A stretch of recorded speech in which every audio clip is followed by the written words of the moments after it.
You mind praying us in?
Amen. Thank you, Frank.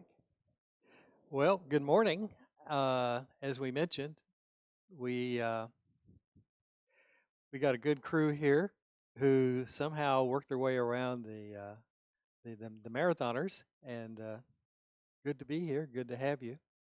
It's also somewhat cold day, very chilly, and it might possibly be the our last really big chill before things really start warming up. So I guess we should enjoy it and not complain.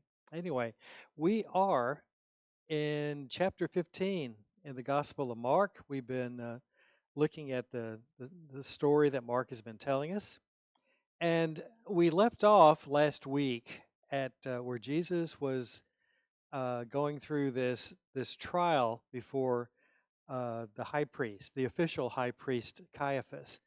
And it's not readily apparent in Mark, but if you look at how the rest of the Gospels treat this story, we find that there are probably six components of Jesus' trial. The first one is where they take him to Annas, who is not officially the high priest, but the Jews consider him to be the real power, the real high priest. That's not recorded in Mark. What Mark does record is his appearance before Caiaphas, his son, Annas' son-in-law, who's a figurehead, basically. He's the one that the Romans pointed at and said, okay, that's our guy. Annas, you're officially retired. So it's during this appearance before Caiaphas that we have the episode with Peter, who is confronted uh, by various folks and saying, "You're one of him. You're one of them. We've seen you. We see you with your funny clothes, with your accent, the way you talk. You've got to be a Nazarene. You got to be one of them." And he keeps denying it three times. And finally, on the third time, is Jesus prophesied, the rooster crows, and Peter weeps bitterly. And the Greek indicates, this was not just a couple of misty-eyed moments, but Peter weeps and just bitter, convulsive sobbing. And so Peter, at that point, feels like I'm no longer part of the group. Because I've denied him, I did what he said he was going to do. I was going to do. This is just terrible. And so, I used to be one of his disciples, but I guess I can't consider myself a disciple any longer. Well, we'll see how that goes. Anyway, the trial continues. The uh, the appearance before Caiaphas is the trial that it is at night, or at least very early in the morning. It's during nighttime. As such, it's an illegal trial according to Jewish law. Um, for such a trial to be legitimate, it had to be done during the daytime. And so, as we open up on chapter 15, um, Mark says very early, and your translation may open with one of Mark's favorite words, immediately. Very early in the morning, the chief priests with the elders, the teachers of the law, and the whole Sanhedrin, made their plans. This is the legit trial. This is the one where they can claim, okay, we did this fair and legal. We abided by law. We tried him and we found him guilty. He deserves to die because, in our considered opinion, he has blasphemed. One small problem. Yeah, they can condemn him to death. They just can't put him to death. Once upon a time, they could. But a few years earlier, the Romans said, you know what? We don't like this idea of you going off and being totally doing your own thing, especially with legal matters and especially in terms of putting people to death. So you can no longer kill people. We don't care what kind of decision your officials reach. If you're going to kill someone, you can't do it. If you think if there's an issue like that, you're going to have to come to us. Or we are the only ones, we the Romans are the only ones who can kill people. And the manner of death was usually by crucifixion. So, problem almost solved for the Jewish officials. The one thing that remains is, how do we convince the Romans to kill him? So, they tie up Jesus and they lead him away and they go over to the governing hall, the praetorium, the palace where the official governor of Judea, Pontius Pilate, holds court. Now, one reason that there were basically two reasons why the Jews met so early in the morning. Number one was they needed that daytime trial. Secondly, they knew that Roman officials typically began work at the break of day. And so they figured, hey, we need to get on this guy's calendar as quickly as possible and get this taken care of, especially since Passover is coming on. So they march over to Pilate's office. Pilate sees this group of Jewish people uh, ha- holding this guy who's tied up and beaten up, bruised up, and he probably figures, okay, what's going on here? Just a couple of words about Pilate. Not really a nice guy, although he will do some things that kind of look nice anyway. But everything that the historians write about Pilate was that he was pretty much a crude and cruel guy. He was insensitive to the needs of others, especially with the Jews. He was very likely very, very anti-Semitic. He didn't like them. He was suspicious of whatever they were doing, whatever of their motives, whatever they were up to. He was not their friend. So you had these two political opposites: the Jews who didn't like Pilate, who didn't like the Romans especially, and Pilate who didn't like the Jews. And here they come, probably the last people he wants to deal with on this day, especially since all these foreigners, everybody's in town for Passover week. And so they start raising this rabble, the Jewish officials do, about, hey, we've condemned this guy to death. You've got to do it. Well, Pilate could care less why they want to put someone to death, and the Jewish people know it. And so, in order to rouse Pilate's interest and support, they've got to make Jesus look like a traitor to the Roman Empire. This guy claims to be the king of the Jews. You know what a king is? He's someone who's going to oppose Caesar. You cannot tolerate anyone in opposition to Caesar. This guy, if you leave him to his own devices, he'll try to overthrow your government. You can't have that. You can't tolerate it. So finally, verse 2, Pilate says, "Are you the king of the Jews?" A yes answer basically would mean that Jesus is guilty of treason. Jesus' response is interesting. He says, "It is as you say." "You've said so," said Jesus, which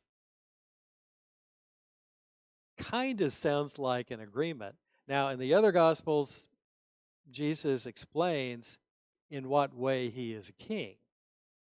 And as the conversation goes along, Pilate reaches the conclusion that this is just a religious dispute between these guys. I'm not interested in this at all. I wish they'd go away. And while he's thinking about this, the chief priests continue to just lay it on Jesus. Verse 3, they accused him of many things.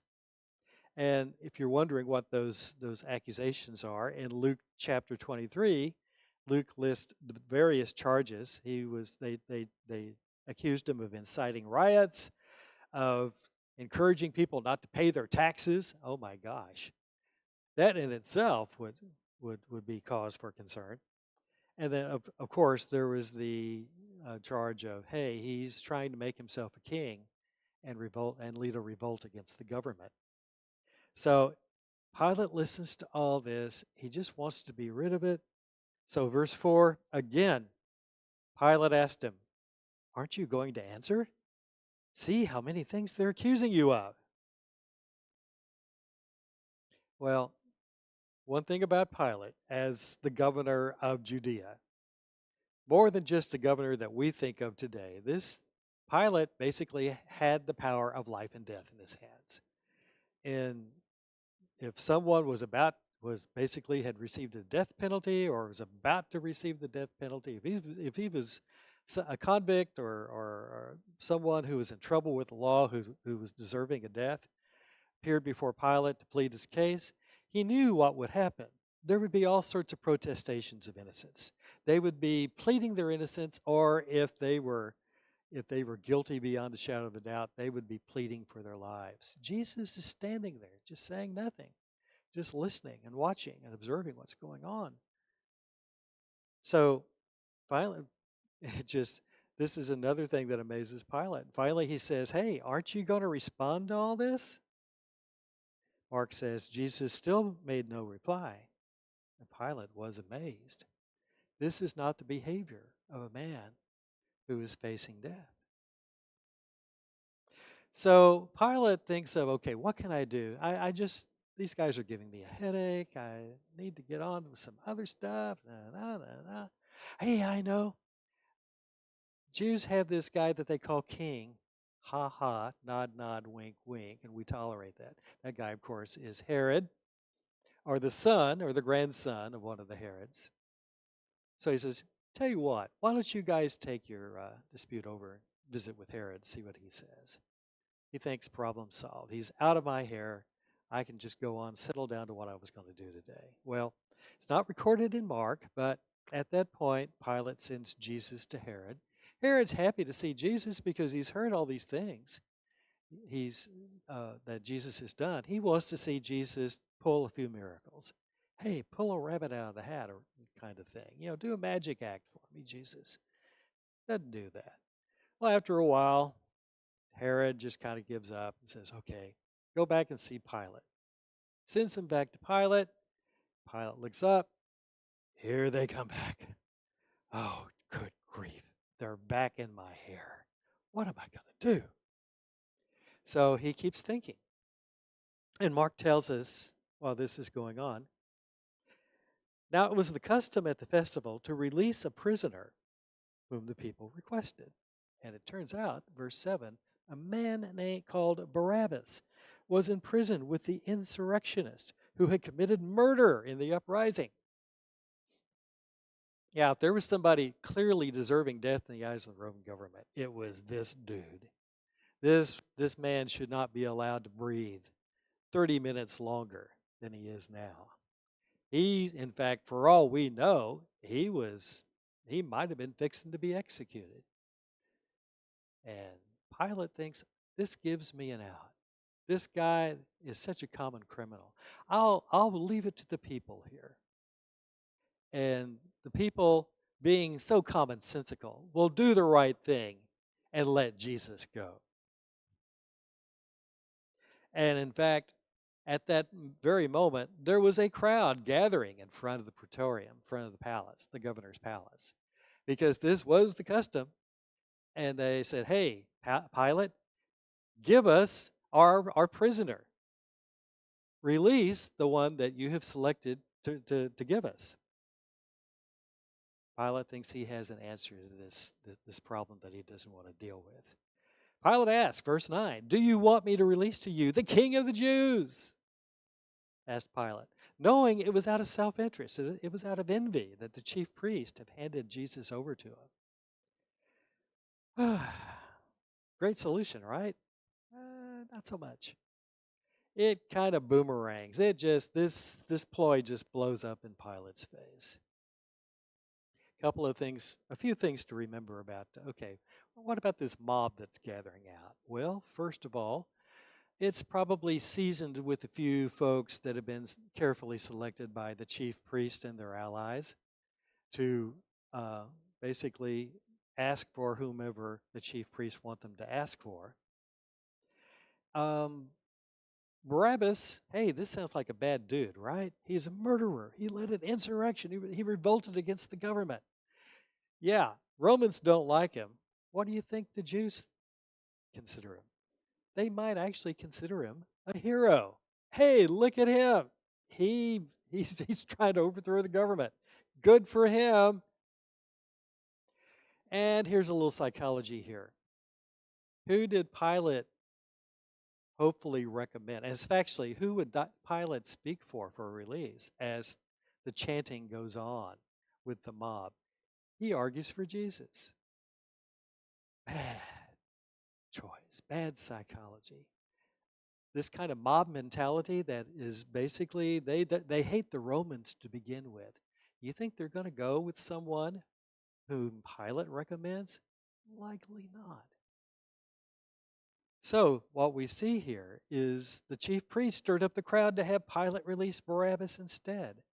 "What shall I do then with the one you call the King of the Jews?" Pilate asked them. "Crucify him," they shouted. Here's where Pilate makes kind of sort of an appeal for Jesus. Let Jesus go. Why? What crime has he committed? What evil has he done? Ever tried talking to a crowd? Kind of dicey. A mob mentality. Once it is in full bloom and raging and so forth, you just can't deal with it if you're trying to go the other way. They shouted all the louder, "Crucify him."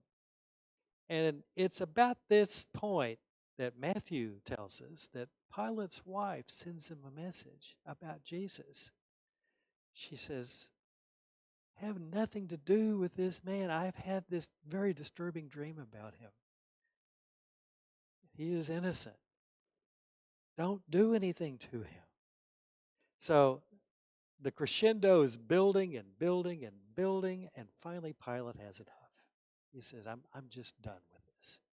Wanting to satisfy the crowd, he does what they ask. He makes the other Gospels record that he goes through this very public act of washing his hands to say, "I wash my hands of what's about to happen. But I'm gonna let it happen anyway." So Pilate released Barabbas to them. He had Jesus flogged, which was a standard part of any kind of act of execution, and handed him over to be crucified. I won't go into the details about what happens during flogging and crucifixion. I think we've talked about that before. Jason touched base on it on his lesson last week. Enough said. Basically, I will point out that in many cases, the purpose of the scourging or the flogging was to weaken the victim, the condemned person, physically, so that it would basically mess him up enough to where he would die more quickly when he was crucified. Think about crucifixion, as we pointed out. Romans did not invent it. They adopted it from other countries. They just perfected it. And man, did they perfect it. They perfected it to be number one, as painful as possible, excruciating pain. In fact, if you ever say a pain was excruciating, you're actually comparing it to crucifixion, because excruciating is a Latin word that means out from the cross. Excruciating. Okay. So, maybe your pain is not that bad, but you're comparing it to the pain of what you encounter in crucifixion. So it was designed to be as painful as possible. You died an agonizing death, and you died in the most humiliating way possible. The By the time you were on the cross, basically, there are all sorts of paintings about Jesus on the cross, and of course they have him draped wearing a loincloth. Uh, Crucifixion victims didn't even get that. They were crucified naked, and the whole point was to make them to humiliate them as much as possible. It was an awful death. It was so awful that it could not be applied to Roman citizens. Only to foreigners and to slaves. There are stories where there was one slave owner who was put to death by a slave. He was executed by the slave. The government's response was to execute all of their slaves, including women and children. That's pretty horrible. So if you were a Roman citizen in good standing, you could not be crucified. But anyone else could, and that included slaves. It included Jews who did not or who were not officially Roman citizens, and of course that included Jesus. So Jesus is flogged, he's scourged. The scourging itself is so severe that some folks did not survive the scourging itself. They didn't make it to the cross. But verse 16, after that, after he was scourged, supposedly Pilate would come up to the victim and he would say something along the lines of, "You shall mount the cross." Basically, he had to do that in accordance with Roman law. He basically had to pronounce sentence. And so with that, verse 16, the soldiers led Jesus away into the palace, that is the praetorium, and called together the whole company of soldiers. They put a purple robe on him, then twisted together a crown of thorns and set it on him. And they began to call out to him, to salute him. "Hail, King of the Jews!" It was a variation of what they would do in case the real Roman emperor was in town. "Ave, Caesar!" Well, "Ave, King of the Jews!" And of course, anything but respectfully. This was everything here: the robe, the crown of thorns, which in itself must have been very, very painful when they pressed it down on his forehead. All that was to degrade him in every way possible. Verse 19, again and again they struck him on the head with a staff, and they spit on him. The Greek indicates that they didn't spit on him once, they kept on spitting repeatedly. Falling on their knees, they paid homage to him. When they had mocked him, they took off the purple robe, put his own clothes on him. Then they led him out to crucify him. A path that was not a direct line from the governor's palace to the place of execution. It was this very winding, circuitous route through the city.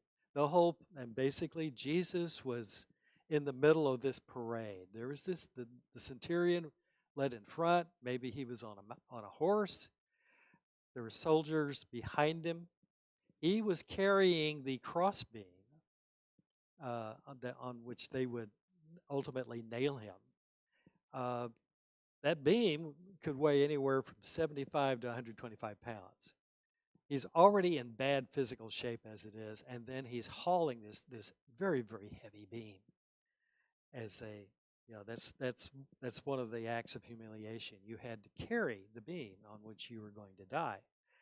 And so they would have this horrific parade through the city where they would be, someone would be calling out, here's the man to be crucified. This is his name. This is the crime that he was guilty of. The whole point of the parade was to impress on anyone who was watching, don't mess with Rome. This is what happens to people who do.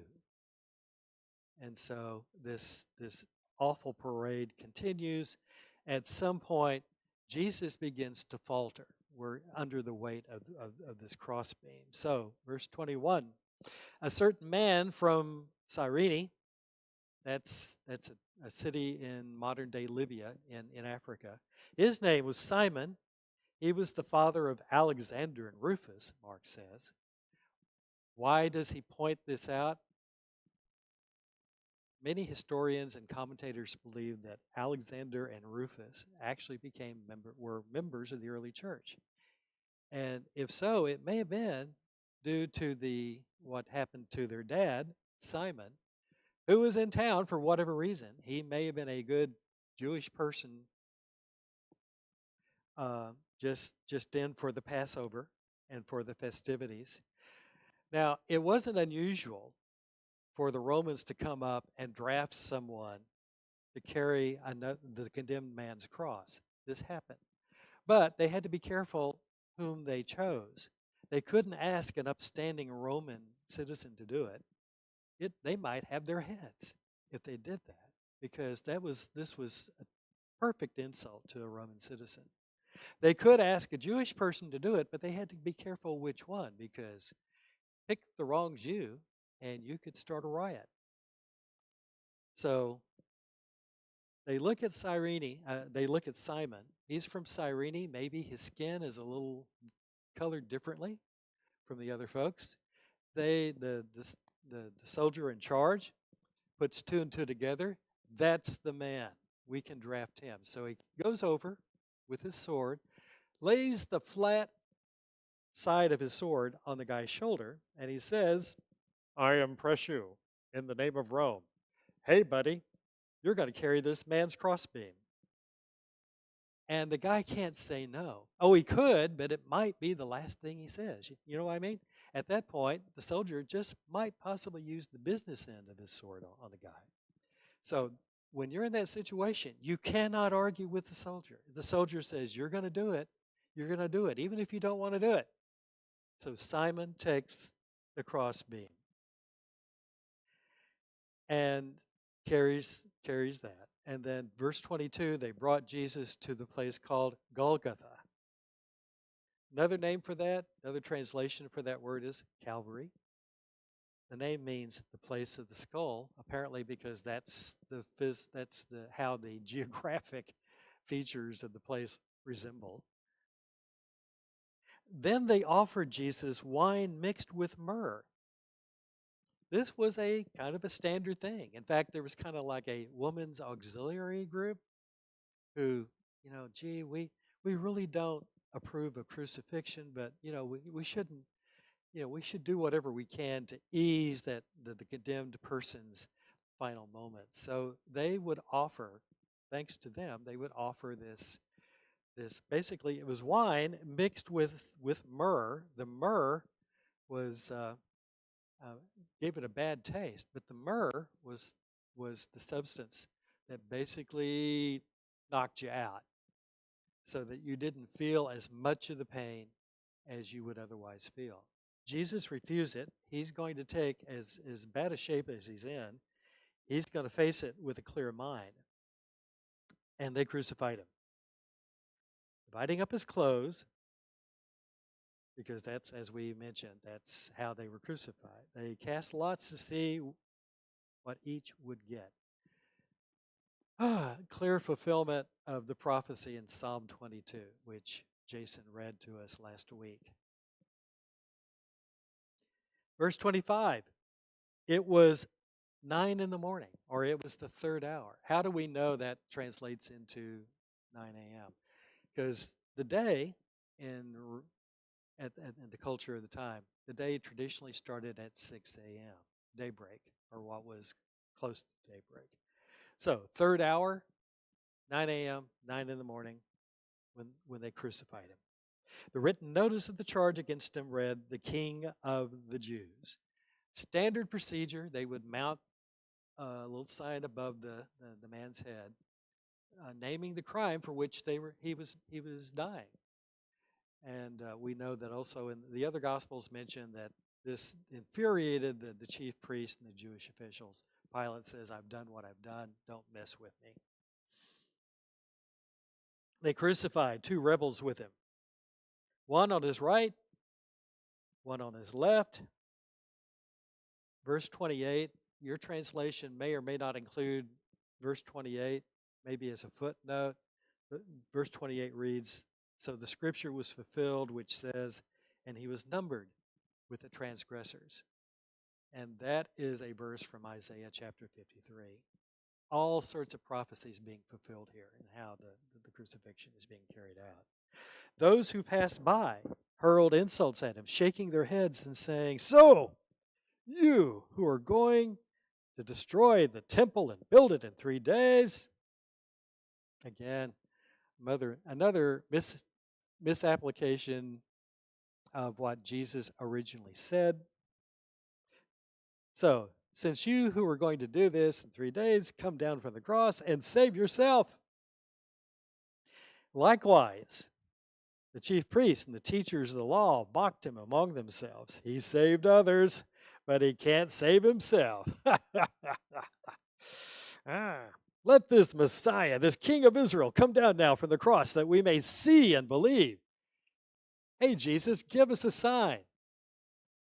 As though he hadn't already provided hundreds of signs of who he was. If they didn't believe him then, they certainly weren't going to believe him now. Those crucified with him also heaped insults on him. Although, as we know from the other Gospels, especially in Luke, one of them changed his mind, came to believe on Jesus, and asked for his mercy. This whole unhappy story continues. It drags on through the day. At noon, that would be the 6th hour, darkness came over the whole land until the 9th hour, at 3 p.m. There was darkness over the land for 3 days. Someone may say, well, maybe there was a solar eclipse that occurred that day. It was not an eclipse. Any experience that we have with an eclipse know that eclipses don't last for 3 hours. And even then, depending on where you are, your location, it's not total darkness. We're talking about total darkness here. A truly supernatural situation where they probably had to go in and they had to start lighting torches, something to give us illumination. Gee, what's going on? We've never seen anything like that. And at 3 p.m, verse 34, Jesus cried out in a loud voice, Eloi, Eloi, lema sabachthani, which means, my God, why have you forsaken me? That's the first verse out of Psalm 22. When some of those standing near heard this, they said, listen, he's calling Elijah the prophet. Someone ran, filled a sponge with sour wine, put it on a staff, and offered it to Jesus to drink. Now leave him alone. Let's see if Elijah comes to take him down. Gee, maybe if he can't do anything for himself, maybe Elijah will actually show up and help him out. At that point, verse 37, with a loud cry, not a cry of despair, but a cry of triumph, Jesus breathed his last. He said, in John, he makes his final statement. He says, it is finished. In fact, in the Greek, there's a phrase there that kind of more closely relates to the paying of a bill. Paid in full. I have finished, I have accomplished what I have come to do. And at that point, you may say, well, he's finally overcome physically, he dies. Well, no, he gives up his spirit. He makes that choice. He makes a conscious decision to give up his spirit. And at that point, Mark says, the curtain of the temple was torn in two from top to bottom. Not the other way around. There had to be a witness who saw this happening. There was some witness somewhere, if only the Holy Spirit. But that's a significant thing. Basically, that's saying that God performed the act of tearing the the the, the, the, the temple curtain in two.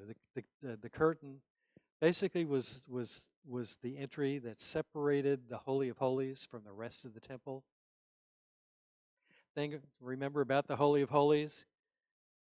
Only the chief priest could go in there, and only once a year, and only if he had done the right things to cleanse himself. If he had not, bad things would happen. Basically, when the chief priest went into the Holy of Holies, he had bells attached to his robe. They also attached a rope to him, just in case. Just in case what? Well, just in case he had not cleansed himself according to Mosaic law, because at that point, if he hadn't, he could be struck down, struck dead. And woe to anyone who might otherwise have to go inside to try to retrieve the body. That's why they had the bells, so they could hear. As long as they heard the bells, he was moving around, he was alive, he was functioning. And if he wasn't, well, that was where the rope came in. They dragged the body out. That was not a problem anymore with the temple, with the curtain being torn in two. Basically, that was symbolic of the fact that, hey, the access to God that was reserved only for the chief priest is now available to us. We can access the throne of God anytime we want, 24/7. He's open for business, and he's happy to talk to us. Anyway, two things happen that happen immediately. Of all places where Mark could have used his favorite word, immediately, he doesn't use it. But two things happen. The thing in the temple, the curtain being torn in two, and the centurion who oversaw Jesus' execution had probably seen hundreds, if not thousands, of executions. He knew he could do it with his eyes closed. He had seen it so many times. He knew what was going to happen. It didn't. This crucifixion was nowhere near the typical execution that he oversaw. He stood there in front of Jesus. When he saw how Jesus died, how he breathed his last, he said, "Surely this man was the Son of God." Mark includes this note: some women were watching from a distance. Among them were Mary Magdalene, Mary, the mother of James the Younger and of Joseph, and Salome. In Galilee, these women had followed him and cared for his needs. Many other women who had come up with him to Jerusalem were also there. Well, we're ending our lesson here. Obviously, we're ending on a sad note, but as we know, that's not the end of the story. There is more to come. There are a few verses left in chapter 15, and then there's the final chapter, chapter 16, that tells the outcome of what we've been witnessing today. So if you will, please read those passages. That'll be the basis of our lesson for next Sunday. And in the meantime, I hope you stay warm during these cold temperatures, and have a great week. And Lord willing, we'll be back here next Sunday. Thanks.